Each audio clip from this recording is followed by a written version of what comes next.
Good morning, boys and girls. So today we will be adding in our dinosaurs into our cityscape. Our cityscape we are using for our background. Now last week we talked about how geometric shapes are used to make the buildings. So squares, rectangles, triangles, circles, anything usually with a straight line in it is a geometric shape.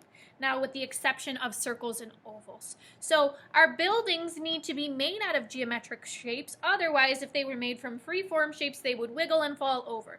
So our straight lines provide a structure for our building. So I'm going to set this aside for now, and we're going to be using any of our 3 colored squares of paper. Choose whatever color you'd like. Now we're going to be creating a dinosaur on each one. For this week, we're going to be doing a pterodactyl, and I'm going to walk you through exactly how to do a pterodactyl.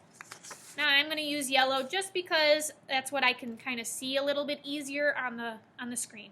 Use whichever color you would like, and we're going to be using geometric shapes to kind of build, like building blocks, build the body of our pterodactyl. So let's start with his head. His head is going to be an oval shape. And it's going to be kind of small, not too super small. But I want to save room for his beak. And then his body is an oval, but it's downward a little bit and bigger. So there's a little bit of room there. So that means I need to connect it with a neck, which is 2 little lines. Like that.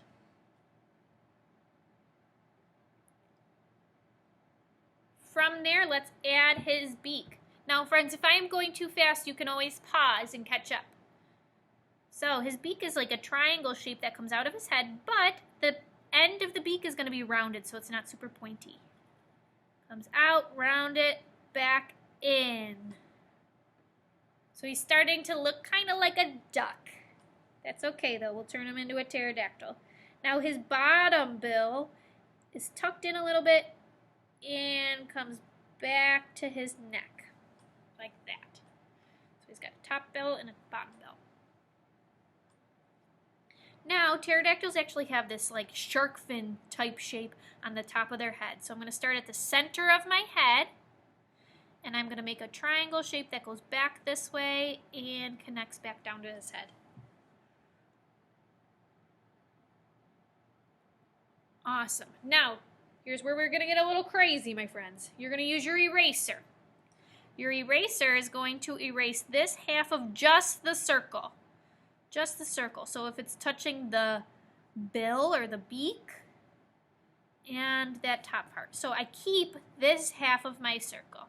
So from the fin all the way to the beak on this side is kept, but I erase it all on that side because we need to give them some eyes, and that would go right through it, and our beak is along the outside of our face.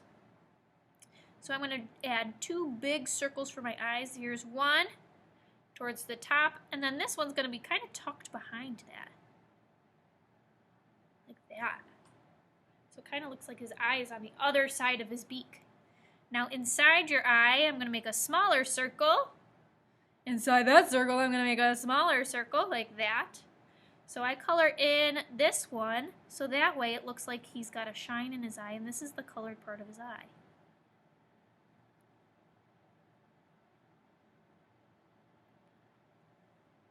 Do the same thing on this one.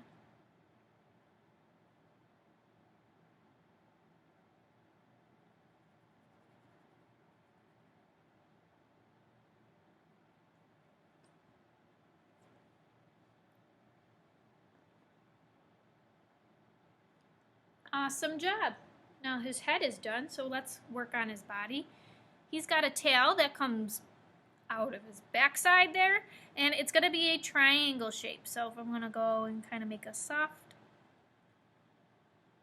point of it, like that.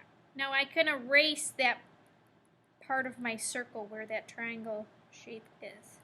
So now it looks like he's just got a pointy back end. Now he needs some wings. So my wing's going to start in the center of my body, and it's going to make a big curve down like this, and over here, and you're going to want to have them meet. Like that. Now, like what we just did with his back end, you're going to erase that part where his body would be behind it. So one wing's going to go this direction, the other wing we're actually going to have go upward, so that way it looks like he's in flight. But we don't need to erase for that one. So it's going to start at the top of his body. We're going to curve up like that. This side we're going to curve up and have meet. Just like that.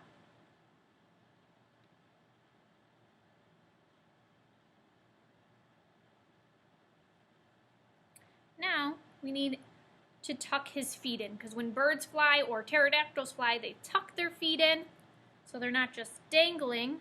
So we're going to do a little line in, and we're going to add on 3 toes. 1, 2, 3, and connect back to his body. So my friends, that is the shape of our pterodactyl. Now, here's where our free-form shape is created, because we used all of these geometric shapes to create this. Now, we're going to create an outline around the whole shape of our pterodactyl.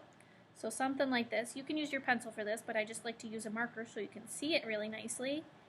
And I'm leaving like a little bit of a yellow border around my pterodactyl. Mine's actually going to go off my paper slightly because my pterodactyl's big. I used a lot of my paper. So that's the line I'm going to cut along.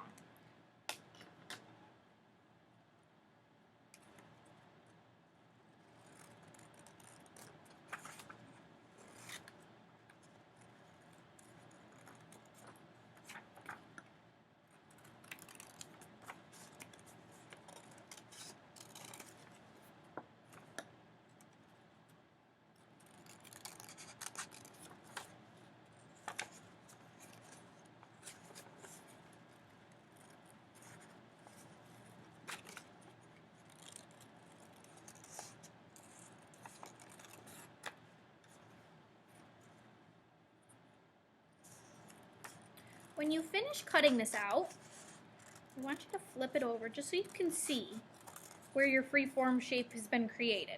Move my scraps along. So here is my pterodactyl, but if it were to have no pencil lines in it, see how this is a free-form shape? You can't really name exactly what shape this would be. If you didn't know that I drew a pterodactyl on there, it would be really hard to tell. But we did draw a pterodactyl on it, so we can use that side of our drawing.